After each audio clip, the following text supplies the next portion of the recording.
Hey guys, क्या हो कुछ सालों में ऑक्सीजन मिलना बंद हो जाए, अगर मिले तो सिर्फ पैसों में, वो भी बहुत महंगी। ये मूवी इसी पर आधारित है। मूवी की स्टार्ट में अर्थ को दिखाया जाता है जो क्लाइमेट चेंजिंग की वजह से पूरी तरह से बर्बाद हो चुकी है। धरती पर ऑक्सीजन की मात्रा बहुत कम हो चुकी है। पूरी अर्थ पे सिर्फ ऑस्ट्रेलिया में एक ऐसी जगह है जहाँ पर इंसानों ने आर्टिफिशियल ऑक्सीजन बनाने में कामयाब हो चुके हैं, लेकिन ये ऑक्सीजन बहुत ही ज्यादा महंगी है। और अब इस ऑक्सीजन से यहाँ पर सिकनेस नाम की एक बीमारी भी लोगों को होने लगी है। यहीं पर एक आदमी को दिखाया जाता है जिसका नाम एथन है। वे अपनी पत्नी से बहुत प्यार करता है और उसकी पत्नी को भी ये सिकनेस नाम की बीमारी हो चुकी है। वे अपनी पत्नी को इस बीमारी से किसी भी कीमत में बचाना चाहता है। अब एक दिन एथन को रिजीना बुलाती है। वे ऑक्सीजन बनाने वाली कंपनी की चीफ टेक्निकल ऑफिसर है, यानी कि वे एथन को बताती है कि अगर सिकनेस बीमारी इसी तरह दुनिया में फैलती रही तो एक दिन इससे हर एक इंसान ग्रस्त हो जाएगा और इस धरती से इंसानों का नामो निशान खत्म हो जाएगा। इसके बाद एथन को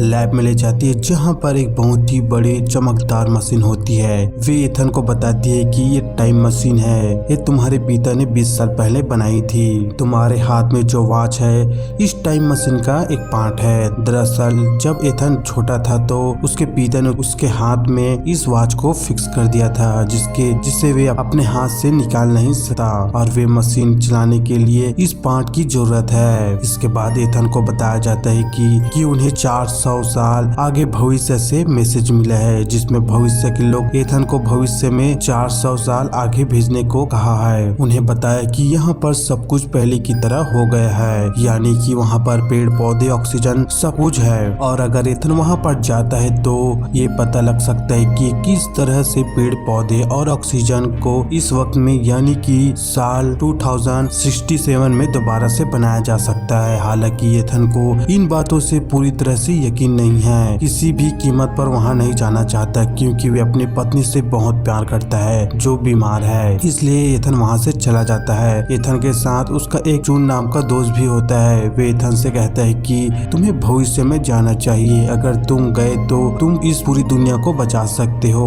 साथ ही अपनी पत्नी को दोबारा से ठीक कर सकते हो। दरअसल एथन वे नहीं करना चाहता जो उसके पिता ने किया था। उसके पिता ने अपने काम के लिए एथन और उसके मॉम को अकेले छोड़ दिया था, इसलिए वे अभी तक किसी भी वजह के लिए अपनी पत्नी को अकेला नहीं छोड़ना चाहता। एथन घर वापस आ जाता है और सारी बातें अपने पत्नी को बताता है। हालांकि उसकी पत्नी नहीं चाहता कि एथन जाए, पर भी वे उसे जाने के लिए कहती है, लेकिन क्योंकि वे जानती है कि अगर एथन गया और कामयाब हुआ तो इस पूरी दुनिया को बचा सकता है। वे एथन से कहती है कि तुम्हें जाना चाहिए। अगली सुबह एथन रिजीना के पास जाकर और उससे कहता है कि मैं भविष्य में जाने के लिए तैयार हूँ। रिजीना ये सुनकर बहुत ही खुश होती है। इसके बाद सब मिलकर एथन को भविष्य में भेजने के लिए तैयार करते हैं। वे उसे खास सूट पहनाते हैं और साथ ही एक डिवाइस भी देते हैं जिसकी मदद से भविष्य में जाने के बाद भी इस वक्त से कनेक्टेड रहेगा। लेकिन यहाँ पर सब लोग बहुत ही परेशान भी होते हैं क्योंकि किसी को नहीं पता कि एथन को वापस कैसे बुलाना है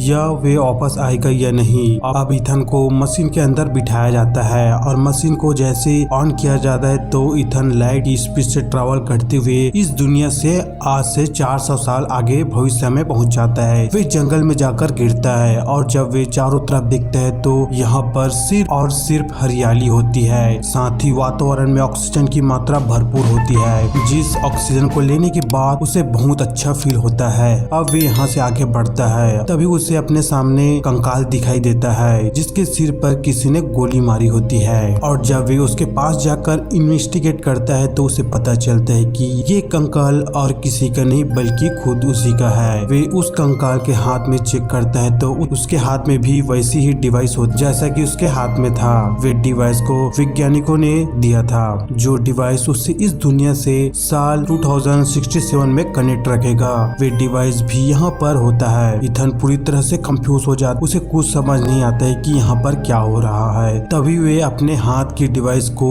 उस डिवाइस को देखता है जो कि कंकाल के हाथ में होता है। कंकाल के हाथ में जो डिवाइस होता है उस पर ग्रीन लाइट जल रही होती है, जबकि एथन के हाथ में जो डिवाइस होता है उस पर रेड लाइट जल रही होती है। अब रात हो जाती है। एथन को भूख लगी, जंगल से कुछ बेरीज तोड़कर खा जाता है और इसे खाने के बाद कुछ ही देर बाद उसकी तबीयत खराब होना शुरू हो जाती है। है क्योंकि उसे नहीं पता कि वे जो बेरीज उसने खाई है जहरीली थी। अब उसकी तबीयत खराब होने की वजह से वो बेहोश हो जाता है। ये बात उस डिवाइस की मदद से जो उसके पास है साल 2067 में इंसानों को पता चल जाती है। कुछ देर बाद जब ईथन को होश आ जाता है तो उसके सामने जूड होता है जिसे 2017 से ईथन की मदद करने के लिए यहाँ पर भेजा गया है। दरअसल जूड ने सिर्फ उसका दोस्त नहीं बल्कि उसकी मॉम की मृत्यु के बाद जूड ने ही ईथन को पाला होता है, इसलिए उसके बड़े भाई की तरह है। अब जब ईथन ठीक हो जाता है तो दोनों उसी कंकाल के पास जाते हैं जो कंकाल ईथन का है। ये देखता है कि वहाँ पर एक डोर है, तभी अंदर से एक मशीन बाहर निकलती है जो ईथन की आंखों को स्कैन करती है और दरवाजे अपने आप ही खुल जाता है। और जब वे दरवाजे के अंदर जाते हैं तब ये दिखता है कि ये वही लैब है जिस लैब से 2067 से इस वक्त में आया है। यहाँ पर टाइम मशीन भी होता है और अब इन्हें पता है कि इन्हें वापस वक्त में अपनी दुनिया में कैसे जाना है, लेकिन इनके सामने सबसे बड़ी समस्या ये होती है अब इनके पास मात्र 4 घंटे हैं। दरअसल इस लैब को इस तरह से डिजाइन किया गया होता है कि एक बार लैब का दरवाजा खोलने के बाद 4 घंटे के बाद अपने आप ही डीएक्टिवेट हो जाएगी, यानी कि जिससे वापस जा सकते हैं वे पूरी तरह से नष्ट हो जाएगी। 4 घंटे के अंदर यहाँ से उन्हें सैंपल अपनी दुनिया में ले जाना होगा, लेकिन जिस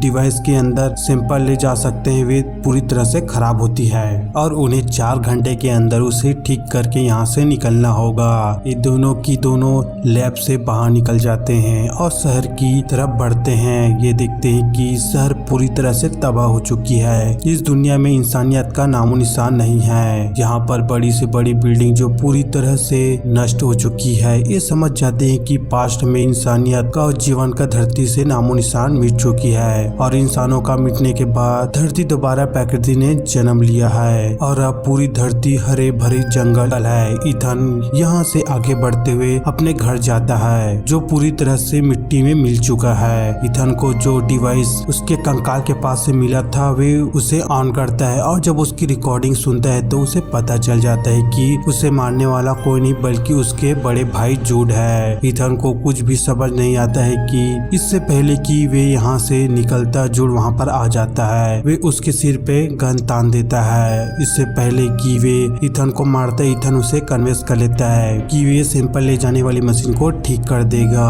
अब जूड उसकी बात मान जाता है और वे दोनों वापस लैब में आ जाता है। टाइम ट्रेवल मशीन को देखता है उनके पास 37 मिनट बचे हैं और अगर ये 37 मिनट के अंदर यहाँ से नहीं निकलेगा तो यहाँ पर एक बहुत ही बड़ा ब्लास्ट होगा और ये लैब पूरी तरह से तबाह हो जाएगी। लेकिन अब जूड यहाँ से जाना चाहता है क्योंकि वे जानता है कि इतने कम वक्त में सैंपल ले जाने वाली मशीन ठीक नहीं किया जा सकता। लेकिन इससे पहले कि वे यहाँ से निकलता ईथन उसे कमरे में बंद कर देता है। इसके बाद वे मशीन के सामने आता है जहाँ पर एक रिकॉर्डिंग मैसेज होता है और जब उसे ऑन करता है तो उसके पिता की होलोग्राफी मैसेज उसके सामने आती है जो उससे बताता है कि मैं इंसानियत को बचाना चाहता थे इसलिए उन्होंने ये आविष्कार किया है। रिजीना जिसने ईथन को यहाँ पर भेजा है वे अपने फायदे के लिए इस मशीन का इस्तेमाल करना चाहती थी जो बात मैं जानता था, इसलिए मैंने इस डिवाइस को तुम्हारे हाथ में हमेशा के लिए फिक्स कर दिया ताकि इस मशीन का तुम्हारे अलावा कोई भी ऑन न कर पाए। और जब रिजीना को ये बात पता चली तो उसने जूड को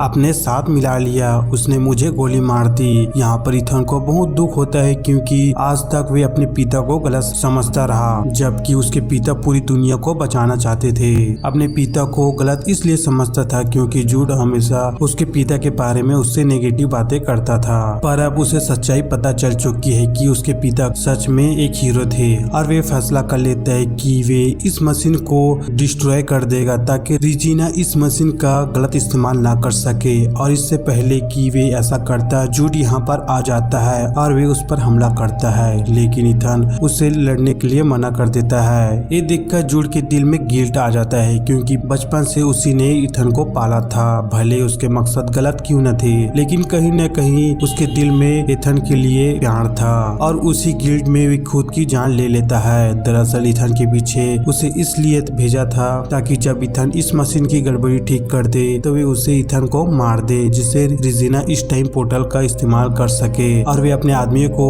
इस वक्त में यानी 400 साल आगे भेज सके। लेकिन अब जब जूड ने खुद की जान ले ली है तो उसका पूरा प्लान खत्म हो गया। ईथन ईथन यहाँ पर उस मशीन को ठीक कर देता है जिससे वे सैंपल यहाँ से अपने वक्त में भेज सकता है और इसके बाद वहाँ से बेहद सारे जंगल के पौधे टाइम मशीन से अपने वक्त में भेजता है। साथ ही साथ अपने पिता का रिकॉर्डिंग को भी भेजता है जिससे सबको पता चल जाता है कि कैसे रिजीना इस टाइम मशीन का इस्तेमाल करके अपने फायदे के लिए करना चाहती थी और कैसे उसने ईथन की पिता को मारा था जो पूरी दुनिया को बचाना चाहते थे। इस रिकॉर्डिंग के बाद उसे अरेस्ट कर लिया जाता है। यहाँ पर ईथन ने अपनी पत्नी के लिए एक फूल भी भेजा है जिससे पता चलता है कि ईथन अब उस दुनिया से यानी कि आज से 4 साल आगे 2474 सन में है, कभी वापस नहीं आएगा। सन 2474 में ईथन टाइम मशीन पोर्टल को पूरी तरह से नष्ट कर देता है ताकि कोई भी इस वक्त में ना आ पाए और जब वे बाहर जाता है तो देखता है कि उसका कंकाल वहाँ पर नहीं है जिससे उसे पता चल जाता है कि पूरी तरह से बदल चुका है और वे अपने सामने देखते हैं वहाँ पर बहुत हरे भरे शहर होता है जो कि बहुत ही ज्यादा एडवांस होता है जिससे वे समझ जाता है कि उसने पास्ट में जो पेड़ पौधे भेजे थे उससे पूरी इंसानियत बच गई है। वे अब बेहद ही ज्यादा एडवांस हो चुकी है यानी कि अब इस वक्त में ईथन अकेला नहीं है, यहाँ पर बहुत सारे लोग हैं जो कि बहुत ही ज्यादा एडवांस है। और इसी के साथ यह मूवी यहीं पर ही एंड हो जाती है। हमारी एक्सप्लेन वीडियो अच्छी लगे तो वीडियो को लाइक कर देना। इसी तरह का एक्सप्लेन वीडियो देखना चाहते हो तो चैनल को भी सब्सक्राइब कर देना और हमारी और वीडियो को देख सकते हो। Bye bye.